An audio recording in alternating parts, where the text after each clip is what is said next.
కుట్రే ఉంది. మనకి బాగా దగ్గర వాళ్ళు ఈ కేసుని తప్పుదో పట్టించడానికి ట్రై చేస్తున్నారు. మీరే అన్నారు కదా అనుమానితుల్ని అదుపులోకి తీసుకోవాలని. అనుమానం కలగాల్సింది మీకు కాదు, నాకు. మీరు అనుకుంటున్నట్టు పెద్దపల్లి ప్రభాకర్ మీద అస్సలు అనుమానం లేదు. గంధం కొంచెం ఎక్కువగా రాయండి. రేపు కేసులో మా ప్రమేయం లేదు అని తెలిసిపోతుంది కదా.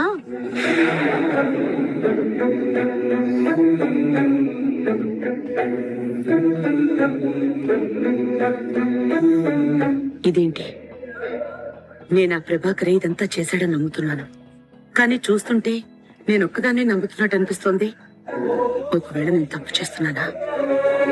వాళ్ళు, ముఖ్యంగా కృష్ణ వైపు ఎలాంటి భయం గాని టెన్షన్ గాని నాకు కనపడటం లేదు. అది పైకి కనపడుతున్న గాంభీర్యమా? భయపడుతున్న ఛాయలు కృష్ణలో గాని, కృష్ణ దూరం అవుతుందేమోనన్న భయం మురారిలో గాని కనిపించడం లేదు. నేను అనవసరంగా ఆవేశపడుతున్నానా? మురారికి యాక్సిడెంట్ జరగకుండా ఉండుంటే, లేకపోతే అంతకంటే ముందు ముకుంద మురారిల ప్రేమ విషయం తెలిస్తే ఏం చేసేదానివి? వాళ్ళిద్దరిది అగ్రిమెంట్ పెళ్లి కాబట్టి క్యాన్సిల్ చేసి మురారికి ముకుందకి పెళ్లి చేసి ఉండేదాన్ని. మరి ఇప్పుడు ఎందుకు చేయడం లేదు? మురారి రూపం తప్ప ఇంకేం మారలేదుగా, మరెందుకు టెన్షన్ అవుతున్నావు? నీ మాటలకి భయపడి తలొగ్గే మనస్తత్వం కాదు కృష్ణది. అవసరమైతే నిన్ను ఎదిరించిన సంఘటనలు కూడా ఉన్నాయి. ఎస్, నా అంతరాత్మ చెప్పింది కరెక్ట్. అనవసరంగా నేనే ఎక్కువ ఆలోచిస్తున్నాను. నేనే తప్పు చేయట్లేదు. అవును, నేనే తప్పు చేయట్లేదు. వదిని, మీతో గిట్ల ఒక ముచ్చట చెప్పాలి. నీ కాలు మొక్కుతా జరా.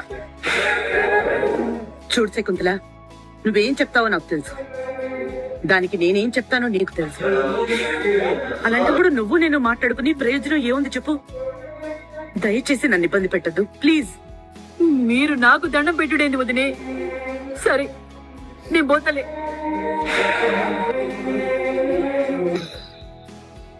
ఆపే ఏంటి ఏసీపీ సార్? తల పట్టేసినట్టుంది కృష్ణ. అయితే ఉండండి, నేను తల పడతాను. ఎవరితో తలపడతావు కృష్ణ? మా పెద్దమ్మతోనా?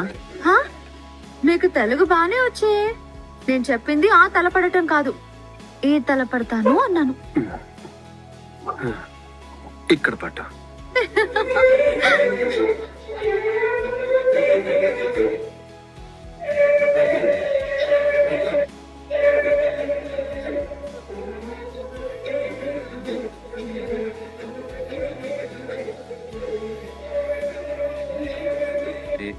ఇలా నువ్వు రోజు తలపడుతుంటే ఆ కిక్కే వేరు. ఏమంటావు? శుక్రవారం దాకా ఆగమంటాను. నేను ఆల్రెడీ చెప్పాగా, ఒక నెల రోజులు లీవ్ పెట్టి కన్యాకుమారి నుంచి కాశ్మీర్ దాకా వెళ్దామని. అప్పుడు ఆ నెల రోజులు డైలీ ఇలా చేస్తాను. దీనికోసమైనా కేసుని త్వరగా క్లోజ్ చేయాలి. అవునా? కేవలం దీనికోసమేనా? అవును. ఇంకా దేనికోసం కాదా? కాదు. ఇంకా దేనికోసమో కాదా? దగ్గరకు రా.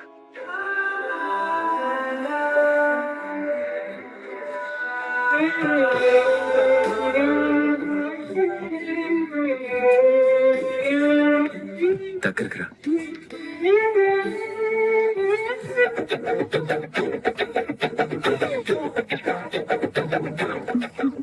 మీరు ఏబిసిడీల అబ్బాయి కాదు ఏసీపీ సార్.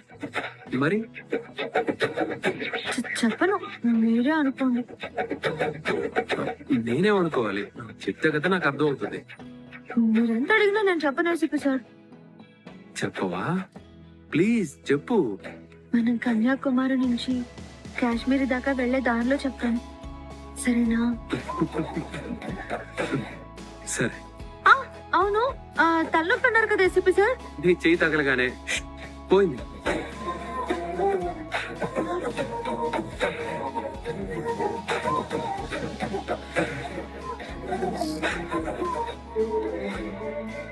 వీళ్ళని చూసి కూడా పెద్ద వదిన మనసు మారుతా? చిన్నమ్మా, ఆ, మా ఇంటికి వెళ్ళొస్తున్నావా? ఓ బిడ్డ, అత్తమ్మని కలిసావా? ఆ కలిసిన ఏం లాభం లేదు బిడ్డ. చిన్నమ్మ తిట్టిందా? లేలే బిడ్డ, నేను గిట్లనే ఉంటా, నేను మారా, ఇంక పో అని దండం పెట్టి మరీ చెప్పింది. ఇక చేసేటిదేమీ లేక సప్పుడు చేయకుండా వచ్చేసిన. బాధపడకత్త, ఇంకొద్ది రోజులు అన్నీ మనకు అనుకూలంగానే జరుగుతాయి. అవును చిన్నమ్మ, ఈ లోపు పెద్దత్తయ్యని కలవకు. నీకు దండం పెట్టి మరీ వెళ్ళమందంటే ఎంత కోపాన్ని తగ్గించుకొని మరీ చెప్పిందో ఒకసారి ఆలోచించు. నా ప్రాణం గిట్లా ఆగకపోయినా నాకెరుకే. సరే సార్, మీరు డిపార్ట్మెంట్ లో ఉన్న వాళ్ళందరినీ యాక్టివ్ చేయండి. ఆల్రెడీ అందరినీ అలర్ట్ చేశాను. ఇవాళ రేపు రిజల్ట్ రావచ్చు. వస్తుంది ఏసీపీ సార్. చెయ్యి.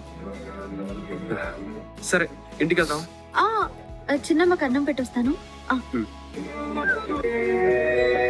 అవును ముకుంద, 5-6 డేస్ బ్యాక్ ముంబైలో నా ఫ్రెండ్ లిజీ అని ఉంది, పెళ్లి చేసుకుందాం అంటుంది. అందుకే హైదరాబాద్ వచ్చి ఈ రింగ్ గిఫ్ట్ గా ఇచ్చింది. ఈ విషయం నా దగ్గర ఎందుకు దాచా? ఇదొక విషయం అని చెప్పు. ఇది నా కోటేనే. వారం రోజుల తర్వాత బ్రేకప్ కావచ్చు. ఈ మాత్రం దానికి మళ్ళీ చెప్పడం ఎందుకా అని ఊరుకున్నా. అయినా నాతో ఎవరు అడ్జస్ట్ కాలేరు. నాతో బాండింగ్ అంటే కష్టమే. మరీ ఇంత దుర్మార్గమా? కనుకనే కదా బంగారం నీ పెళ్లి చేసేది. మరి వేరే ఎవరైనా అయితే చేస్తానా చెప్పు? అర్థమైంది అనుకుంటా. పద.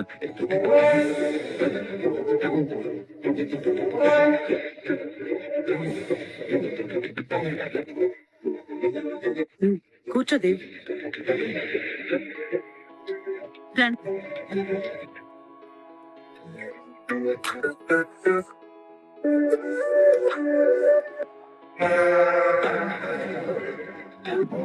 ఇపికించి కొడితే వాడి ఉంగరానుకున్న ముద్ర అక్కడ పడింది.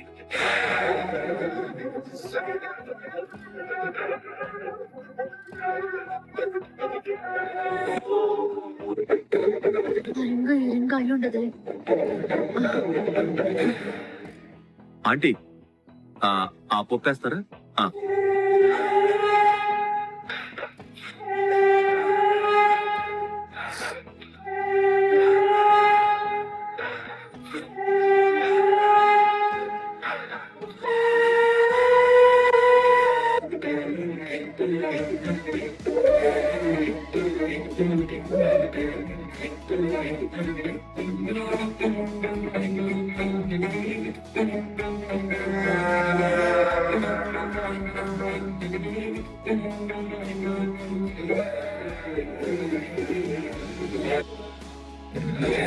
పర్ఫార్మెన్స్ చేయకపోతే కృష్ణ మురారిలకు డౌట్ వస్తుంది. మీరు సంతోషిస్తున్నారేమో గాని నా చెల్లి కృష్ణ జీవితం ఏమవుతుందో నన్న బెంగతో నాకు భోజనం కూడా సహించడం లేదు.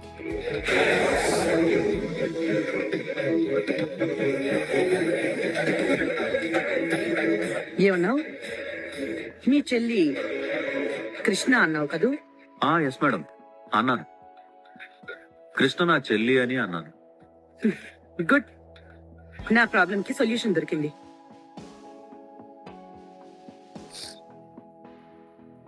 రేపు ముకుంద నలుగు నీ రెండో చెల్లెలింట్లో, అదే మా అవుట్ హౌస్ లో